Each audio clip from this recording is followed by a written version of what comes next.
చూద్దాం, board problem ఉన్నది. ఆడికెళ్ళి joint తీసేసిండు.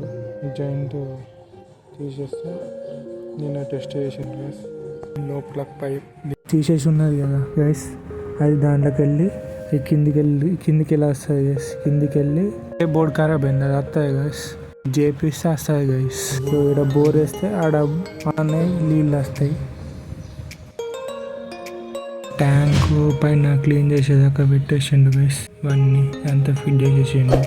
Until the next video guys, make sure you subscribe. Until the next video, ఇన్స్టాలో కూడా అన్సీ blogger అని ఉంటుంది గైస్, ఫాలో కానీ.